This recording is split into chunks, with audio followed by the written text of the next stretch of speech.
All right, well, hello and welcome everyone to another session in our Solid Finances series.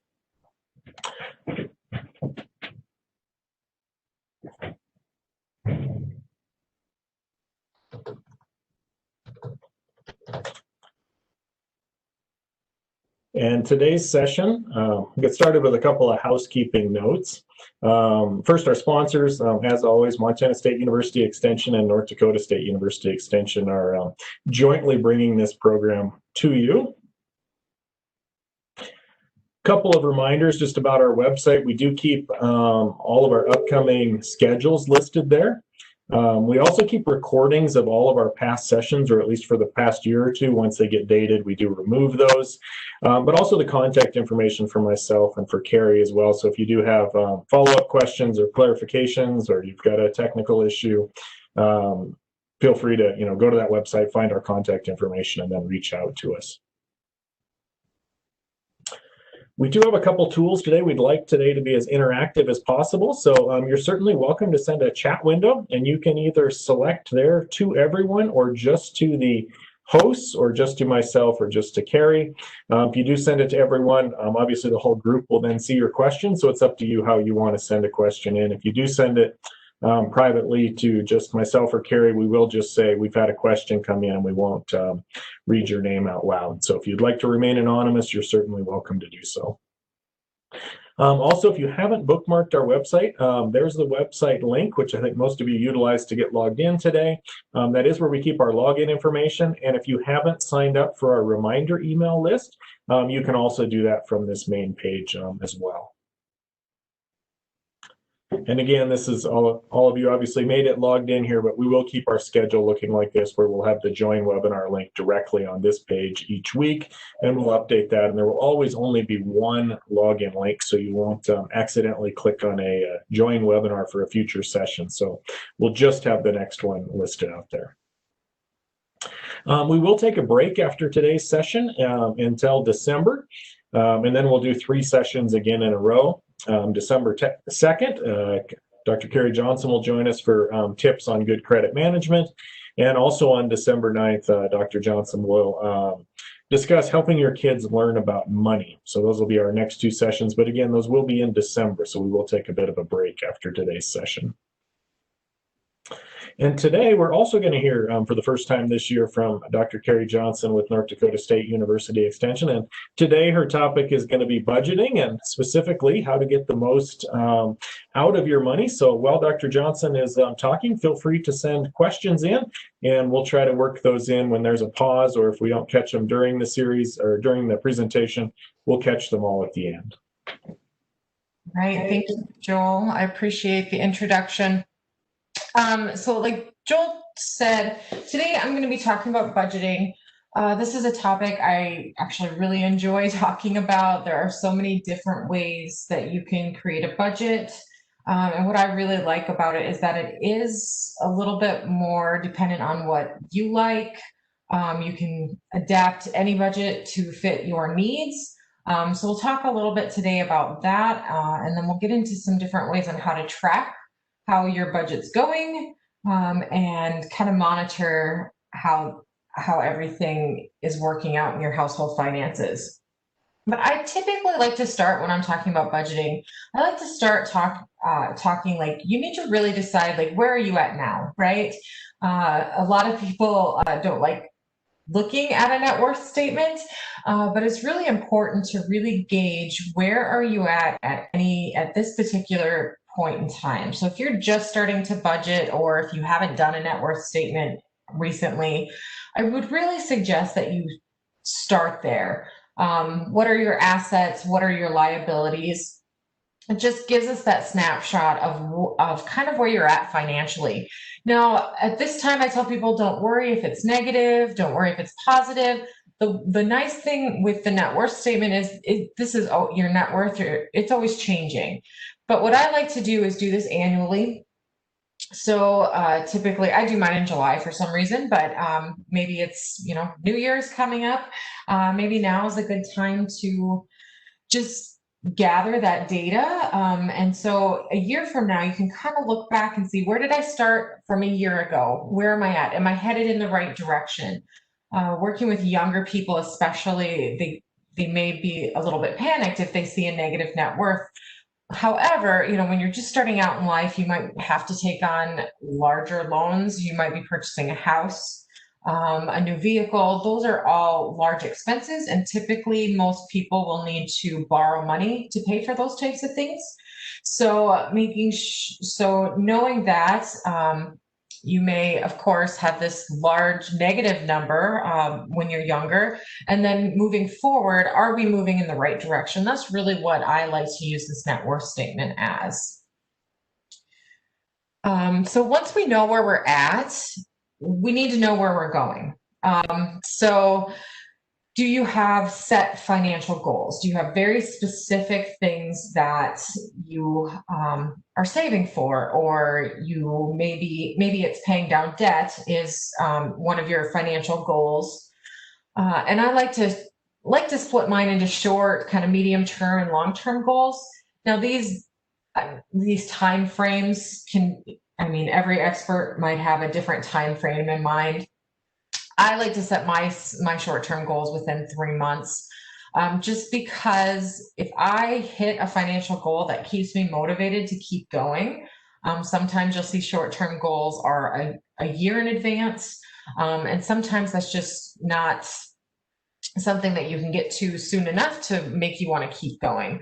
So again, just setting those goals and working toward those goals, having a short-term goal, an intermediate and a long-term goal, and working on those at the same time, and not waiting until, for instance, my student loans, I want to pay those off before I put a down payment on a house. And then I want to do that before I start saving for retirement. Well, if we do that, we're really missing out on some of that compound interest. And so setting these goals and working towards them simultaneously is really important. They do need to be kind of balanced with each other. And again, making sure they're SMART goals. So if I just say, I want to pay off my debt. Well, what does that mean? Being specific. I want to pay off $2,000 in credit card debt in the next 20 months is very specific, right? We've got a specific amount. We've got, it's measurable. We know the amount. And then we can break that down into smaller steps, right? So we can say, okay, in 20 months, $2,000. Well, every month, for the next 20 months, I need to pay $100 towards this debt. So that really makes it a little bit more attainable, and not saying, well, just in that 20th month, I'm going to pay the full $2,000, because that might not be very realistic either.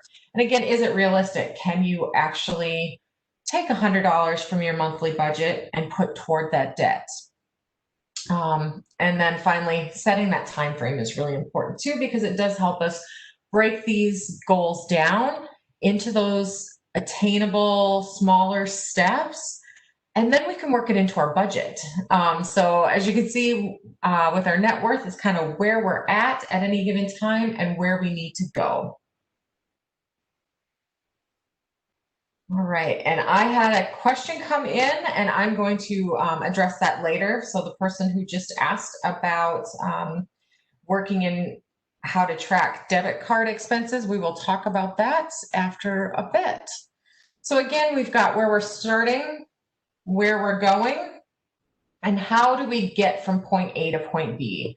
And this is where I like to say, okay, this is where our budgeting comes in, our spending plan comes in, because it's really going to give us that roadmap to how do we get from where we are now to where we want to be in the future. So our spending plan is really, or budget, you might hear me say these terms interchangeably, but it helps us work towards those financial goals, helps us spend our money a little more wisely. For me, it helps me feel a little bit more in control, especially, these days you don't have cash, or you're not writing a check most of the time. You're just using a debit card or a credit card. And it just seems like money can kind of flow out without really knowing where it's going. I hear that a lot when I work with individuals. I just don't know where my money's going. So creating a budget and tracking that really gives us that sense of self-control about where our money is going. If you need to find areas to cut spending, a budget's really going to help you do that, especially after you've tracked your budget for a few months. You can actually see if you need to cut spending in certain areas, or if you just thought you needed to cut spending in certain areas, but you're really not spending that money there. Helping us pay ourselves first for emergencies.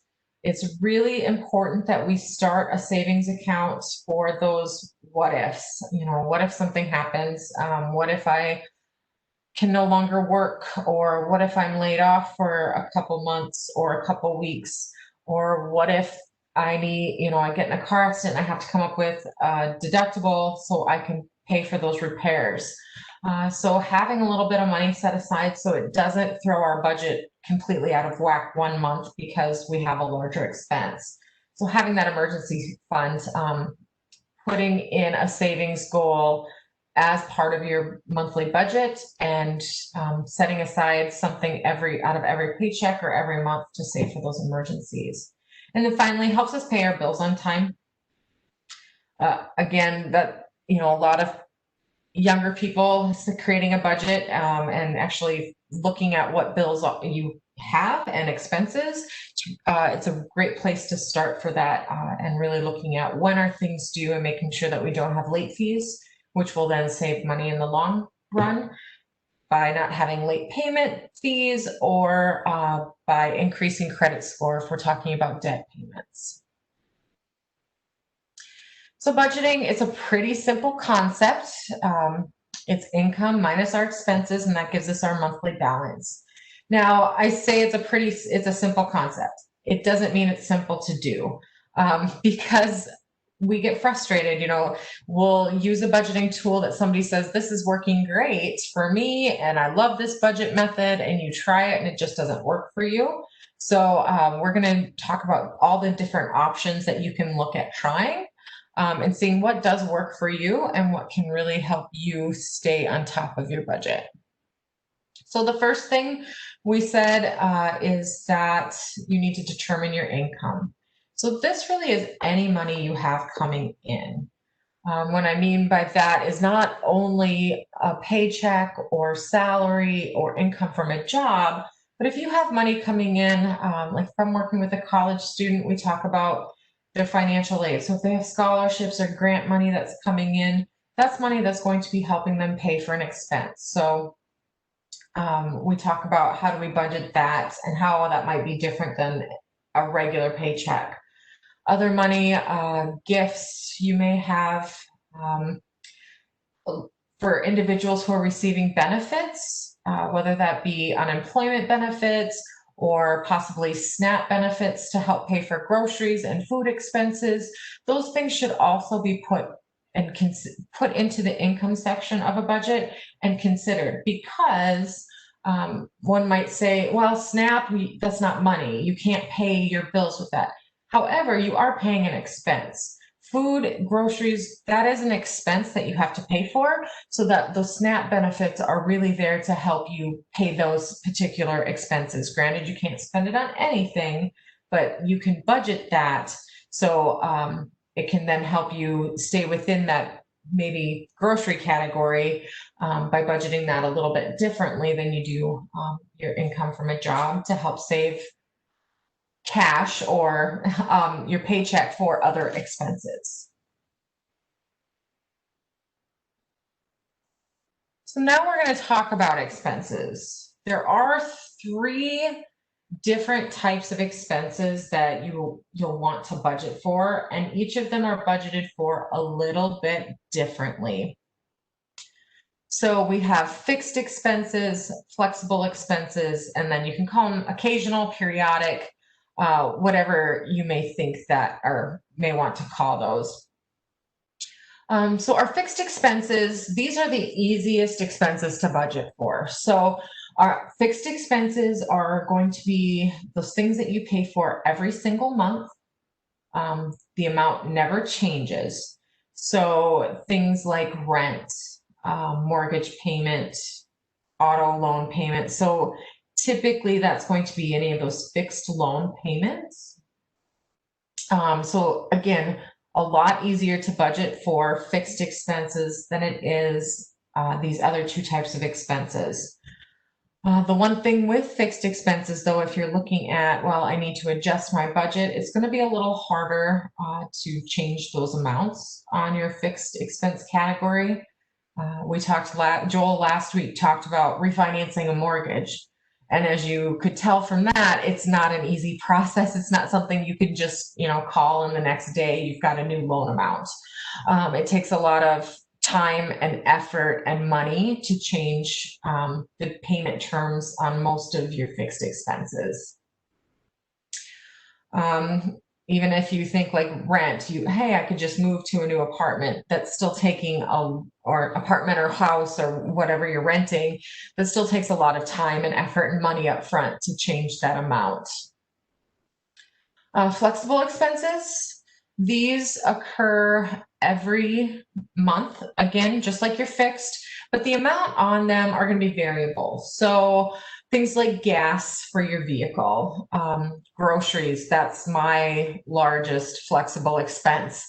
I know it's happening every month, and it's a big chunk with a large family, but being able to say specifically, I know I spend exactly this amount every month on groceries, it just doesn't happen, whether that be, we eat more when the kids are home versus when they're in school, or food prices increasing. It's a little more difficult to budget for those, but it is possible. So you can set an amount. For example, you can say, I'm going to spend $100 a week on groceries, on food that I bring into the home to eat. So what you could do then is say, okay, I am not going to spend more than $100. And when you go shopping, you just budget around that amount. And if you find yourself, and we'll talk about this when we talk about tracking, but if you find yourself not being able to stay under that certain amounts, so for example, if it's $100 and you're spending 120 a week or 115 a week, you need to adjust your budget.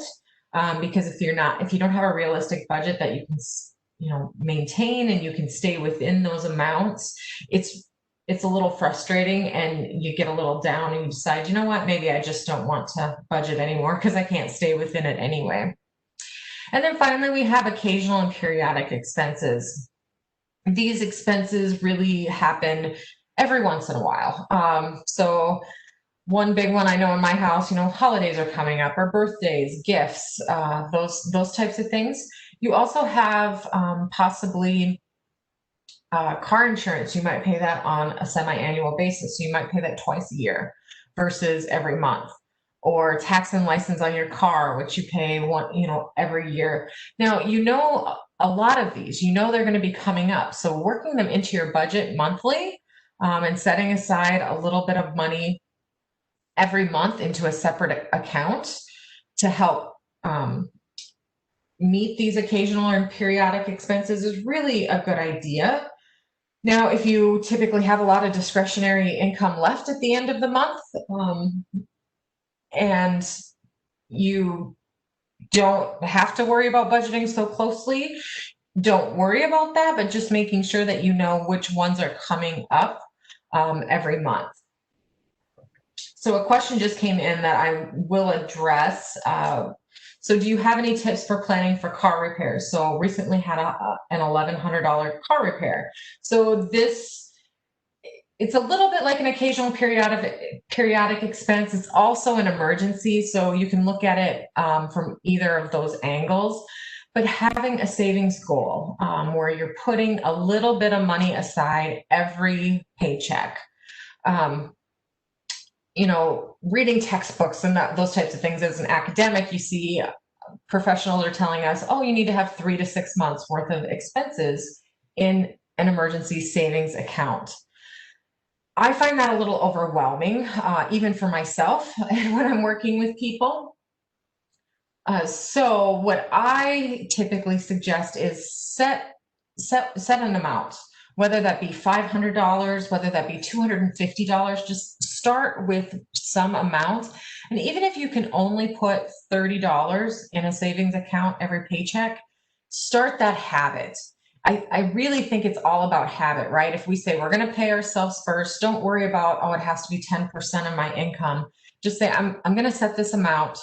I'm going to save $30 every paycheck and start doing that. And then once you start getting in that rhythm and you start budgeting, and if you see that you have money, a little bit more money than you thought you had, because you're being a little more cognizant and thinking a little bit more when you're spending money, then increase that amount. One trick you could do if you get annual raises is, I'm getting a raise and that works out to be about $50 a month. Well, put that extra $50 instead of spending it, put that into that emergency savings account. Again, saving is really important because when those expenses do come up, then they're not going to completely throw our budget off track. And then once you meet your goal of $250 or $500, increase, say, okay, yes, I did it. I set a goal and I got to my goal. Now I'm going to double it within this many months. So, and then working that into your budget. And somebody just asked a question of how often should I review my budget? We'll talk about this. I would say at least monthly. I do mine every 2 weeks. So every time I get paid, I do my budgeting a little bit differently. I do a paycheck budget method, which we'll walk through. I'll show you how to do that. And then I review it then every 2 weeks.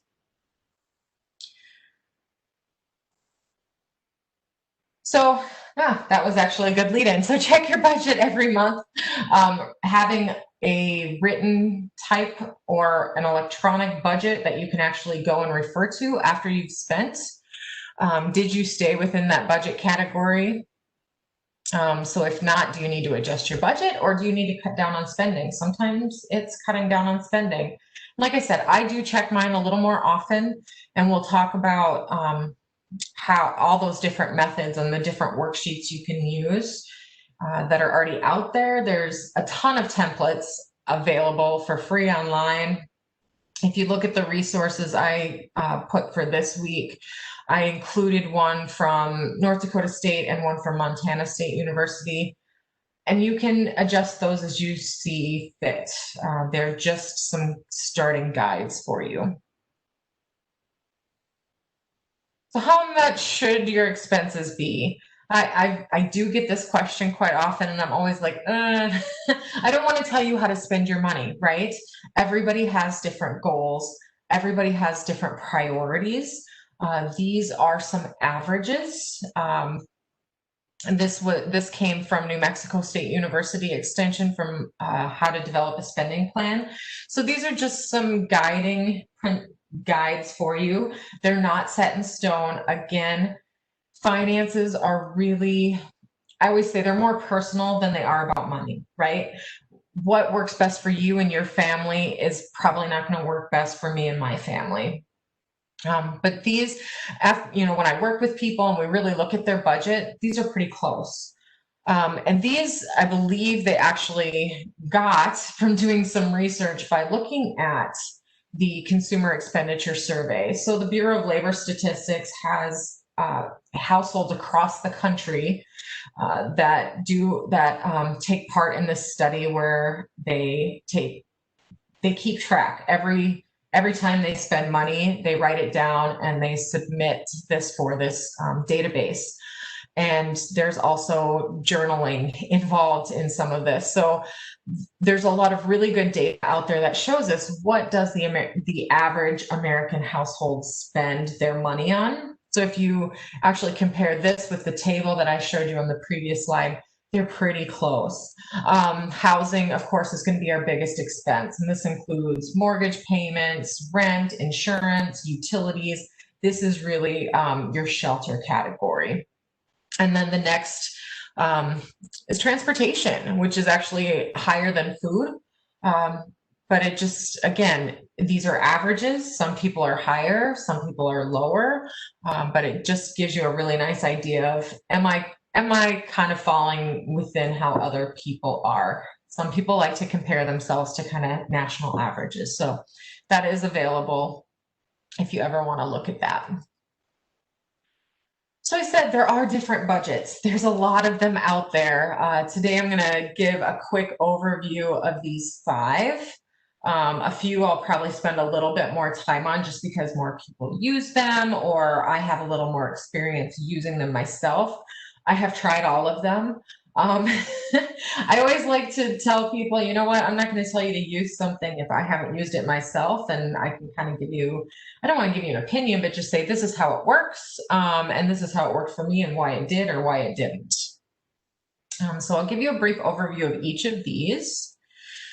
So we've got our zero-based budget. So this is really taking your income and allocating it to each of your expenses, including savings and debt payments until you reach zero. So this is making sure you're using every single penny you earn. This is easier if you receive a salary and you know what your your income is going to be every month or every 2 weeks, because you can really budget that very closely. It's difficult for me and my household just because my husband is self-employed and I'm salary, which I love because I know how much money I make. But with him, it depends on how much he works. It also depends on the price of fuel and the price of other expenses, if we need to do any repairs, and those types of things. So zero-based budget is a little more difficult in my situation, but some people do really like it, where they're, you know what, I'm going to budget every single penny that I have to my name and make sure it goes somewhere.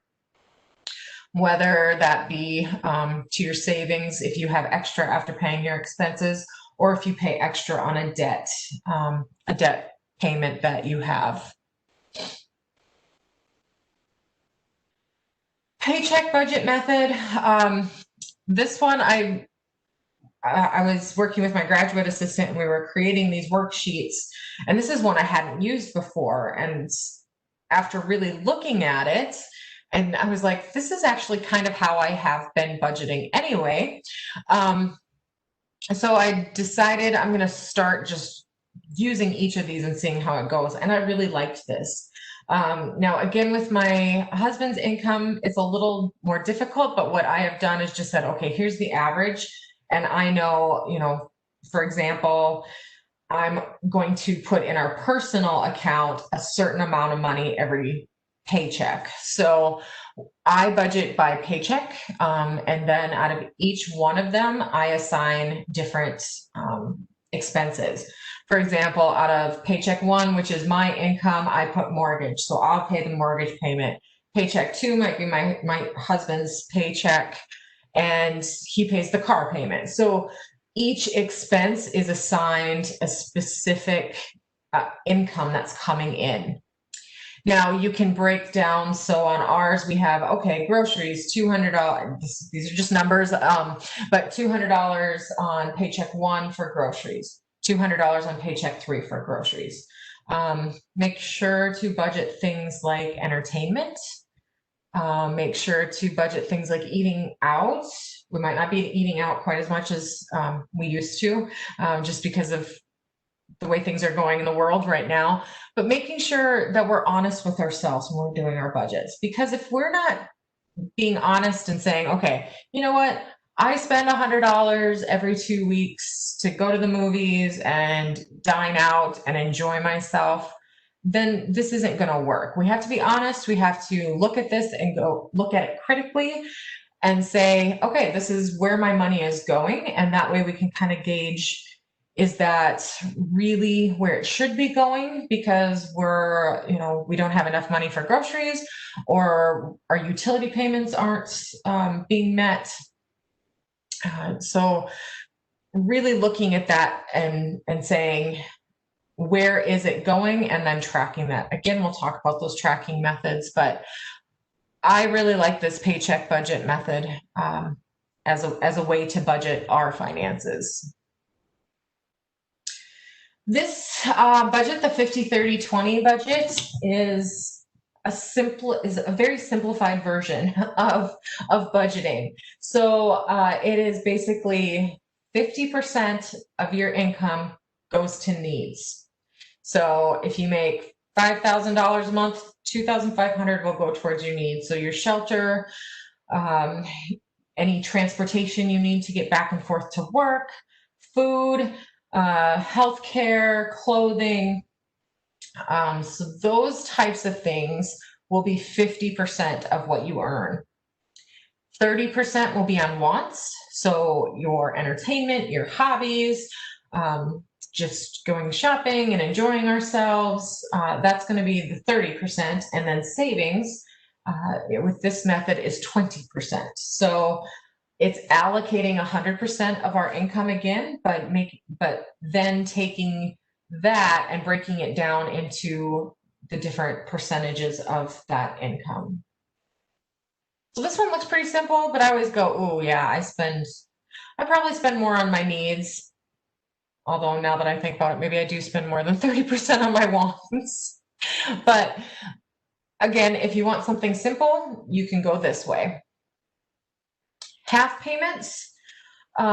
So I have at least one client I have put on this half payment budget just because we found with the paycheck budget method, with the amount of rent this person was paying, it was just too much up front, and this person then wasn't able to really pay anything else with that first paycheck.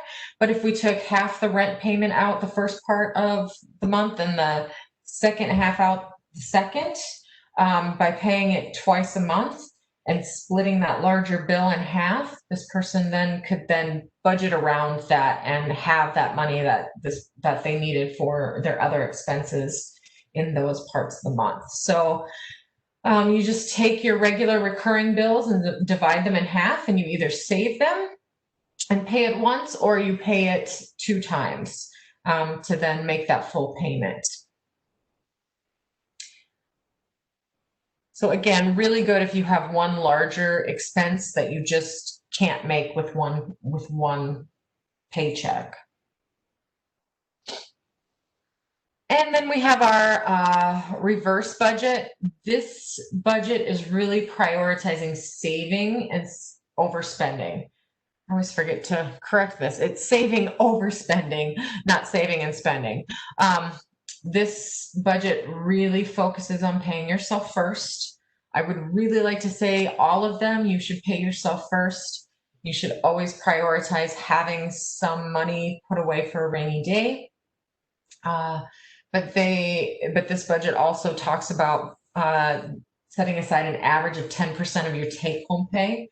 So when we're saying we're prioritizing saving, it's even more than just what you're saving for retirement, because you might be saving 10% for retirement already, but this is an additional 10% on top of that. And then whatever is left is what you have to spend. So I did go through the budget types a little quickly. So again, if you do have questions, please put them in the chat, and I'm just about ready to get to this one about the expenses. How do you track? So a question just came in. If you have extra money left at the end of the month, should I save it or pay that extra on my credit card? That is an excellent question. So it's always that, what came first, the chicken or the egg, when you're talking to a financial counselor. So having money put in savings is great. We all need something put aside for an emergency. However, if you look at the interest rate you probably have on your credit card, let's say between 15 and 24%, versus getting less than 1% interest on your savings account, if you're looking at it purely from a financial standpoint, paying the extra on the credit card is great. But now if you're looking at it, oh, I have this extra money and I have zero money saved, that might be the best way to go. But again, make sure you put something in your savings every month. And if you have extra that, and you've already, let's say, put 10% into your savings account, the better use of that money might be to pay down the credit card to reduce that interest payment, or that amount of interest as you move forward. Again, great question. And as a financial counselor, when I'm working with people, I would give maybe a different answer to different people too. So just kind of depending on what their motivations are as well. Again, this is very personal. But if you're looking financial standpoint only, what is going to save you the most money? It would be to put the extra money on your credit card. All right, so different ways to track that spending. So we've talked about, we've got these different worksheets. We can set our budget. We can create our budget. We know about how much we make. We know about how much we spend. But we actually have to track that. We have to look at that and say, are we maintaining this budget? Are we staying within certain budget categories? And so I'll walk through each of these different methods and kind of give you an example of how you could use this. All right, so first we have our receipt method. This is for individuals who want to keep every receipt. And if you don't get a receipt, you're going to want to create one yourself and then label those receipts by budget category. So food, clothing, whatever that might be, and then storing those receipts in a box or an envelope or some kind of container, and record those that amount then on your monthly budget worksheet, or if you do it bi-monthly, whatever you do. But it's really important, again, to add up all those receipts at the end of that time period and go back and actually determine, okay, I said I'm going to spend $100 on clothing every month. How much did I spend on clothing this month? Or food, whatever that might be. All right, so this is kind of where that first question comes in, is I track my credit card and checking amount purchases pretty well, but I struggle with my debit card expenses. So do I have any recommendations? A debit card, very similar to your credit card, you're going to get a receipt, so you can use this receipt method. I typically, what I have for myself is like an expense tracker where I write down all my purchases, just kind of on a sheet of paper, like the date, what I purchased and what budget category it went into. And I do this on a weekly basis. I just go through all my receipts so I can throw my receipts away. I don't have to keep them for 2 weeks or a month, and calculate it that way. You can look at your online bank statement. If you're using a debit card, that's one great way to do it. But if your expenses, so I always think, well, I go to Walmart, I might buy cleaning supplies, I might buy clothes, and I might buy some food. So if I don't keep that receipt and split it out and I just lump it all together as food, it's really not doing justice to my budget sheet. So taking a little bit of time and again, this is probably because I'm a financial person. I probably spend a little more time than the average person on my personal finances. And again, having that feeling of control, even though I'm just swiping, it really helps me if I'm writing things down to really see, okay, I spent this much when I went to Walmart today. I spent this much on this category, this, and break it down onto another sheet of paper. But again, you could just write that on the bottom of the receipt too, if you want to. The next one we're going to talk about is the envelope method. If you work with just cash, but you could use this for receipts as well, where you would take different envelopes and label them your different budget categories. So for instance, you'd have an envelope for rent, an envelope for food, an envelope for gas, and you'd put cash in each of those different envelopes, and then you would spend that until it's gone, and then once it's gone, it's gone. So if you're using this, we try and tell people don't shift money between your envelopes. and then put any unused money into a savings account at the end of the month, or possibly pay down debt as well. Again, you can do this with just cash, or you could do this envelope system kind of with your receipts if you wanted to just put receipts in different envelopes throughout the month, and then at the end kind of go through them and see what you spent. But using it with cash, you're physically seeing how much money do I have left. So if you've been going out, in your entertainment envelope, and you've gone out a few times with friends, and somebody else asked you, hey, you want to go out and grab a bite to eat? And you're like, sure. And you grab that envelope and you have $5 left. You might have to say to yourself, oh, I can't do that again because I've already spent all the money I had budgeted for this category. Calendar notebook method. So this is probably what I would consider I use. I kind of use a combination of different things, but recording all of your income that you receive, and this is if on the date, if you use a calendar, record when bills are due on a calendar and then mark them off when you're paid.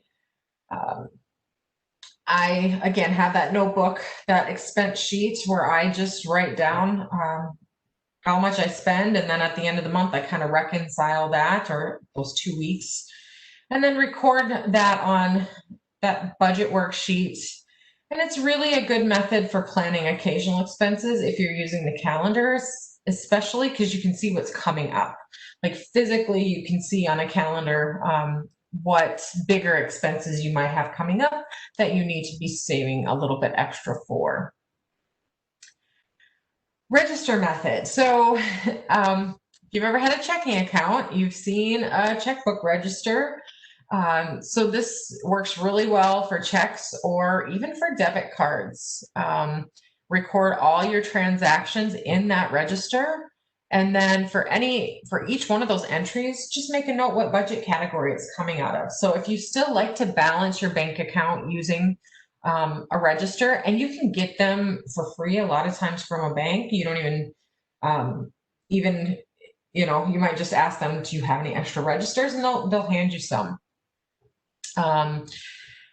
Or you can print some off online. You can find a lot of these tools for free that are just printable now. And then go back at the end of the time period, whatever your time period is, and record that amount on your budget worksheet. Then there's the computer method. I say computer method, it might be an app, but using a personal finance software or developing a spreadsheet. I've done this like a spreadsheet because I love Excel spreadsheets, I really do. But I don't typically carry my computer everywhere with me. And putting it in on my phone just seems, it's a little more difficult to work in Excel on a cell phone than it is on a computer. So for me, I love the idea. But it just, for tracking, it didn't work as well. For budgeting, I've used it where I'll like put it in so I don't have to do the math myself if I have formulas, and it works pretty good. But I always stick with paper and pen. It's just who I am. But I know a lot of people that love using spreadsheets or apps to help with their budgeting. Now, like my bank has an app that comes with my bank account, and it will actually tell me where I've been spending my money. It gives me a pie chart at the end of the month, which I thought, oh, this is great. But again, those expenses, like if I use my debit card for something that I have like a split expense, it's just not going to work that correctly, and I have to go in and correct the app. And the other thing is, like if I get cash and use that cash, let's say it's for one of my kids to go to a ball game, well, that I have a budget category for that. But if I'm just taking cash out, it doesn't show up as what I would call it on their app. Or again, use a combination of methods. Find one that works for you. It might take a few months. I know it sounds like a tedious process that, oh wait, I have a lot of, I've tried this, it didn't work. I tried this, and a lot of people will give up. But just keep moving forward and find what works for you. Again, there are millions of free templates out there online. You can just do a search for them on the internet and download them, print them. or put them into another program and make it changes to them so they work for you. That's the most important thing with this, is finding something that works for you and your family, and making sure, so if you're married or you have a partner, that you're both on the same page and you're working towards the same goals and you're working together on these budgets and these forms. I always want to leave when I'm talking about budgeting, talking about spending leaks. So if you're looking for places where you need to cut, so you've been budgeting, you've been tracking, and you're just like, I have to find a way to cut my expenses. It might be something as simple as, do you get a coffee every afternoon while you're at work? I did this math and I was like, okay, it's probably a good thing I'm not working in the office every day, because they just installed a Caribou coffee downstairs from my office. And it could be very dangerous for me. But maybe it's not cutting something out completely. Maybe you still say, you know what, one day a week, I'm going to get my coffee because I deserve it. I work hard. I'm not going to just limit myself and not have anything I want, because, why work if we don't get things we want as well as the things we need? Or finding a less expensive option. I always use this example with coffee because a couple years ago, I bought a lot of Christmas gifts for my kids on Kohl's, and I had all this Kohl's cash.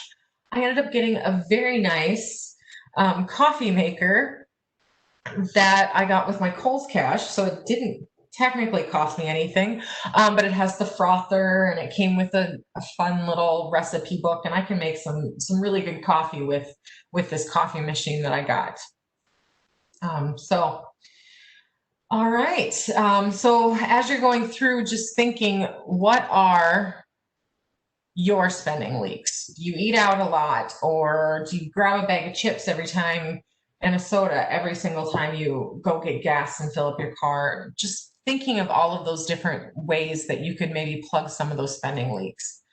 And then really, remembering what our needs and wants before making a purchase. If you're really having to be disciplined because you need to pay something off in a short amount of time, or something's come up and money's a little tight, what is this really a need? But again, making sure that you're not limiting everything. I would say budgeting is like a diet. If you're too restrictive, you're really going to get fed up with it and just give up. So being aware that you need to make sure that you're spending a little bit on yourself for fun too. Wanted to leave a little time for some extra questions. I've kind of been going, I think I answered all of them as I've gone along. So thank you for interacting with me and asking the questions as we've gone. Just a reminder of these upcoming sessions in December. So talking about tips for good credit management. So thinking of things like your credit score and your credit report. How do we maintain good credit? And then helping your kids learn about money and kind of getting them started off on the right path. So a couple questions just came in. So as you're looking at these dates, tips for budgeting with two people with different ideas of spending leaks. That's an excellent question. How I typically answer this is making sure each of you have a little bit of money that you each get to spend on what you want, setting that amount, saying, you know what, we can each spend this amount on what we want, but anything over this amount, we really need to, moving forward, we need to either ask each other if it's over a certain amount every month, or just say, this is the amount for our wants, and anything above and beyond that, we need to be working toward these common goals. Because it's not atypical. This is a question I get all the time, and it's a difficult one. But if you can come to a compromise and say, we each get $50, this is for 2 weeks or for a month, whatever that amount is, and stick to it and put that in your budget so you can each have what you want, but still the larger budget is moving forward together. So one other question is, should I spend a stimulus check differently than my paycheck? So stimulus check, a lot of individuals receive those in March, April, and there's talks of another one coming. Who knows if it'll ever come to fruition. But in the industry, they're called windfalls. I don't like that. I'm like, $1,200 is not a windfall. So if you have extra money coming in, that's not your typical income, you may want to budget that a little differently. And the reason I say that is if you have a set budget and it's going good and you receive a little bit of extra money, should that go to debt repayment? Or should that go to then increase your emergency savings? Like how is it going to work best for you? Because if you're budgeting and things are going okay, you haven't been laid off, and things like that, finding the good place for that extra income to go. Now, if you were laid off because of the pandemic, or you see maybe a layoff coming up, that might have to just be spent the way you would spend a regular paycheck. But again, that amount's not going to last as long as your income would. Is there a benefit to making the budget a family activity, or should one person handle it? That should be, I always say, a family activity. Especially when you're setting your financial goals, if everybody's not on the same page and working toward the same goals, you've got competing goals and you're just going to have tension, right? Yes, it's going to be up to the adults, of course, how things are handled, but it's important that everybody knows what's going on with the finances. And yes, I allow my kids to watch me pay bills, and I know it's not that fun, but they also need to understand that this is it's a process, and this money is supposed to be working for the whole family. And we've got line items budgeted for each of the kids for the things that they need too, and that they need to know that, okay, there's a reason we're not going to the movies every week, or going to Disney World 3 times a year instead of once in 20 years, things like that. So I do think, and again, we'll talk about on December 9th, like helping your kids learn about money, when they should be part of that, and what types of conversations to have with them at what age. But yes, it should be a family activity. Now, you might have one person that handles things a little bit more often than the rest. My house, it's me. I mean, I have a degree in personal finance. I'm probably going to be making, I will be handling the budget, but I always make sure I let my husband know this is what our expenses were, this is what our income was, and so this is what we have left over for these flexible expenses for the month. Hope that answered your question. I know it was kind of a long, a long-winded answer. All right. So I want to thank you all so much for joining us today. I'm about 3 minutes over, but thank you. And we hope to see you back here in December for the next few sessions in Solid Finances. Hope you have a great afternoon.